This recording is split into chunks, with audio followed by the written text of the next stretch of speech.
Welcome to the DJI Mini 2 Beginner's Guide.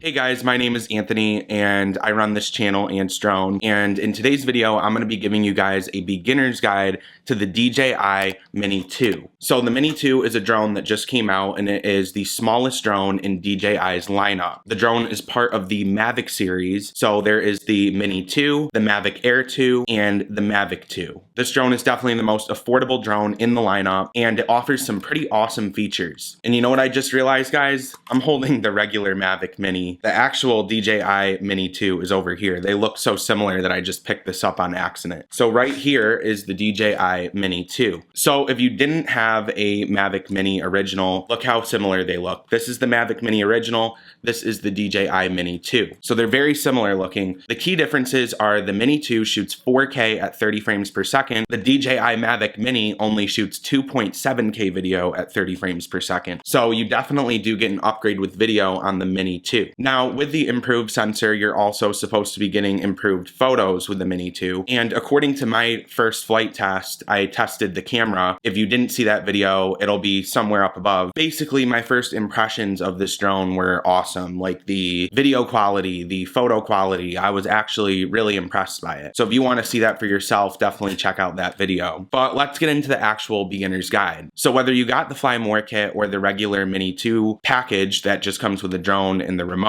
the setup is going to be pretty much the same. The drone will come out of the box with the propellers already attached and screwed in. All you'll have to do is get that thing charged up and get the remote ready by screwing on the joysticks here. After you do that, you'll be able to start the drone up and connect your phone. Connecting your phone is very easy with this remote. All you do is lift this up right here, kind of got to grab it, and then you slide your phone into place right here. Good news for you, if you have the iPhone like I do, you're already gonna have the cord set up in here for the lightning cable. If you don't have an iPhone, if you have an Android phone, you know, a phone that uses USB-C, you can use the attachments that came in the box and switch them out with the Apple one that is already on board with the remote. So once you do that, you'll have to go through activation. Now, when you go through activation, you'll have 48 hours to purchase DJI Care. I highly recommend this, especially if you're a new drone pilot and you're gonna be using the Mini 2 as your main drone. It would really suck if you crashed it and you didn't have DJI Care. Now, keep in mind, even if you get DJI Care and you crash it,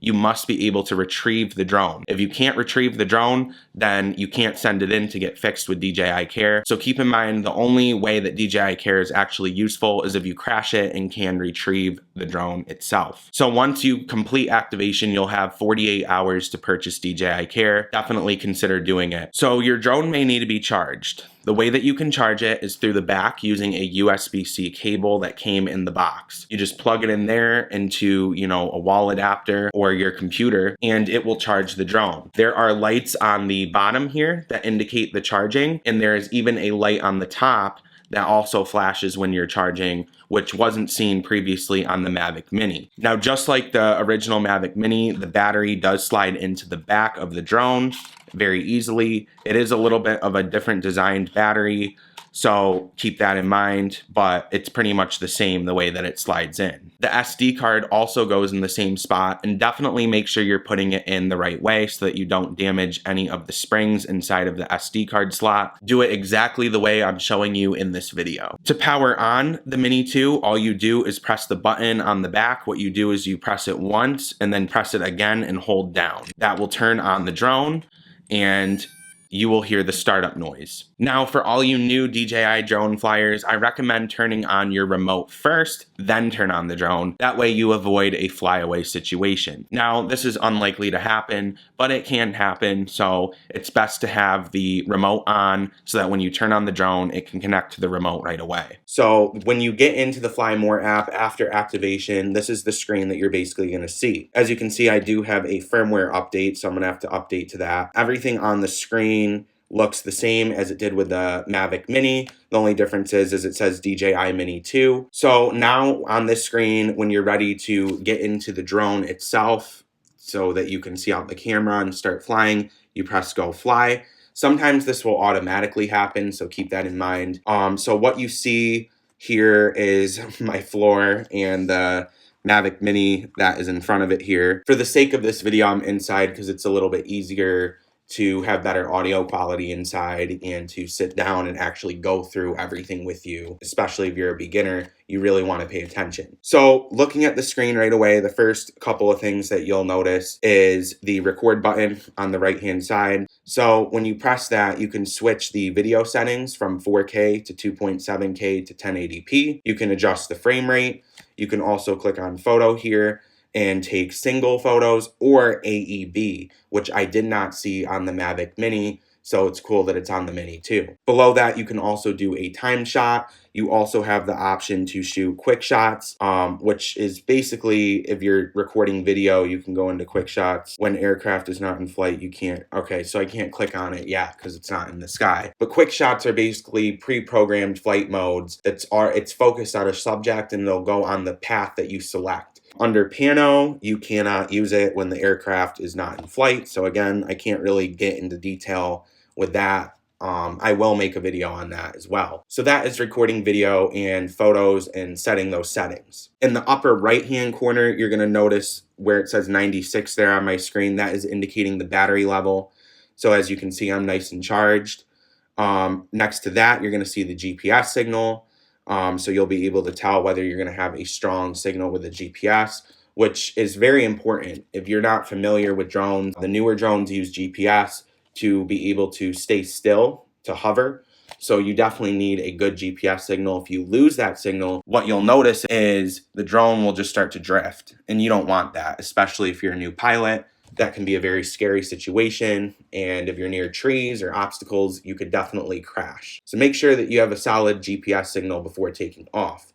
Another reason why it's important to have a good GPS signal is for return to home and setting the home point. That is how your drone will set the home point using that signal. So that's why that is important as well. Now, if we select the three dots up here, you're going to get into the settings of the drone. So safety, control, camera, transmission, about.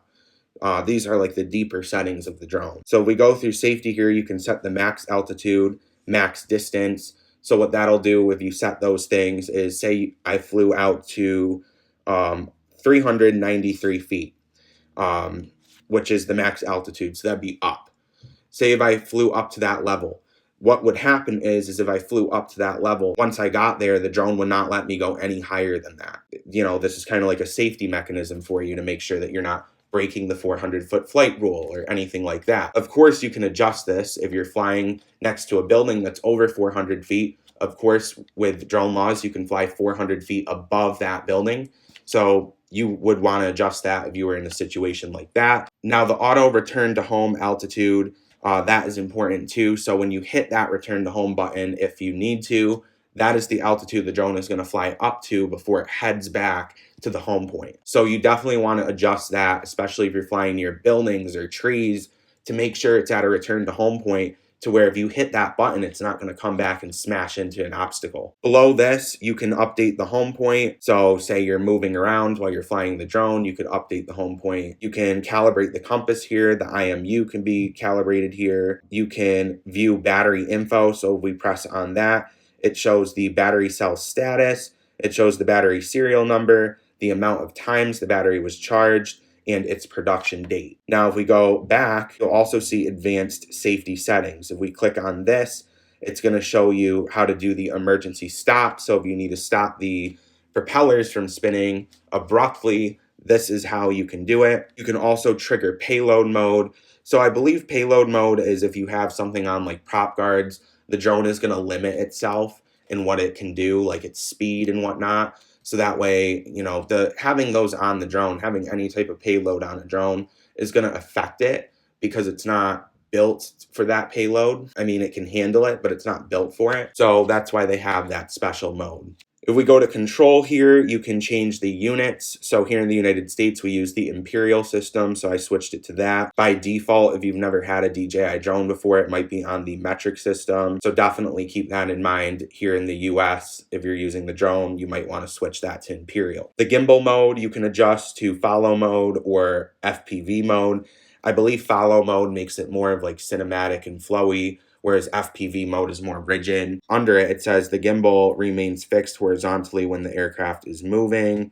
If I hit FPV mode, the gimbal follows the movement of the aircraft. Below here, you can allow upward gimbal rotation. I would turn that on because it's really cool to be able to aim the gimbal upward to get different shots. I didn't have it on yet, so as you can see, I just triggered it on. You can calibrate the gimbal. That's important to do every once in a while, so definitely make sure you do that. It's pretty easy to do. You just set the drone down and hit the button and it does everything on its own, and it usually takes about a minute. Below this, you can adjust the advanced gimbal settings such as pitch speed, pitch smoothness, yaw speed, yaw smoothness, nitpicky settings for the professionals that might be using this drone that might want to really tailor that gimbal to exactly how they want it to be. Keep that in mind, that you have all that customization when it comes to the gimbal, which is very cool. So that was the control settings. The camera settings here, you can adjust the video anti-flicker rate. So I have it set to auto, but you can set it to 50 hertz or 60 hertz. Video subtitles is on. I don't know what that is. I never use that. So the histogram, I believe is for light. An exposure warning shows where the light is going to be really harsh in your picture or your photo. So that way you can adjust the gimbal accordingly to get the right exposure. The grids is basically where you can set up the rule of thirds with your shots. White balance, I have it set to auto, so you can set it to manual if you would like. Now, if we go to transmission, you can set the frequency. I have it set to dual band because that is what it's set to by default. Channel mode, auto, I don't really understand a lot of this stuff. I just have it set to auto. So about, you can actually name your DJI Mini 2. I'm boring and I have mine just called DJI Mini 2. You can also check for firmware here. So that is really the major settings of the DJI Mini 2 and kind of a walkthrough of how those work. So on the left here, you can see the miles per hour, the height of the drone, the distance of the drone, and you also see a little map. You can actually click on that and it'll open it up bigger and show you like where you're at, where the drone is facing, where the home point is set. If I click on it again, it'll open it up bigger. In here, I can find my drone. So if I crash the drone and I can't find it, you can find its last known location using this feature. You can also set the map to satellite, mixed. Mixed sounds cool.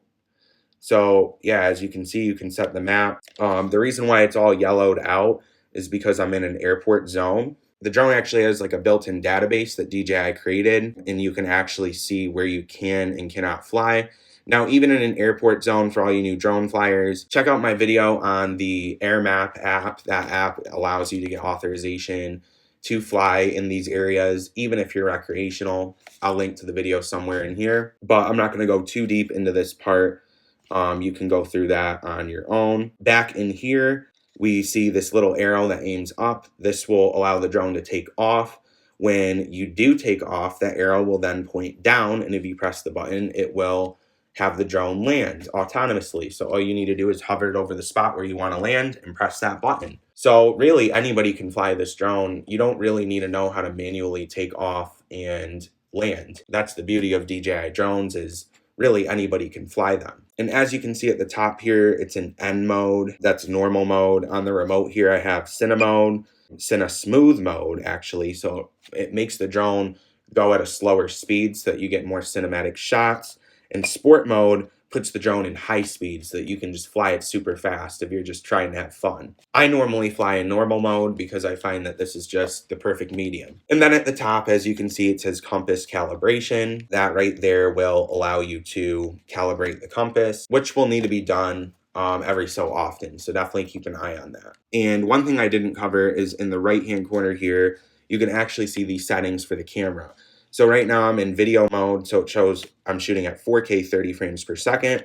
I have 14 minutes and 33 seconds to record 4K video. If I press on that, it'll show me how many gigs is left on the SD card.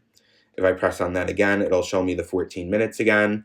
Then you'll also see exposure value. Right now it's set to 0, and AE, which means auto exposure. If I press that, it'll lock that exposure. If I hit auto right here, it puts it into manual. So now it's in manual settings. If I press that again, it puts it back in auto. So that is a basic rundown of the internal settings of this drone. And for all you beginners out there, that is really all you need to know to get started. The only thing you have to do now is take the drone outside and take off. Now, real quick, I'm gonna go over the remote super fast. You basically have the power button on this side, on the right-hand side there. If you press that down once and hold, press it down, release, press it down again and hold, it'll turn on the remote. In the center there, we already went over those controls, Cine, Smooth, Normal, and Sport. And then next to that, you're gonna see the return to home button. You press that if you need to come home. You'll also see next to the right-hand joystick, a button that shows a camera flipping. If you press that, it'll switch from video to photo or vice versa. On the other side, you'll see an FN button. If you press the FN button, it does nothing because I think it's a custom button, so you can set it to do whatever you want it to do. On the back side of the remote, there are two other controls. There is a wheel that helps you adjust the gimbal up and down. It's very easy.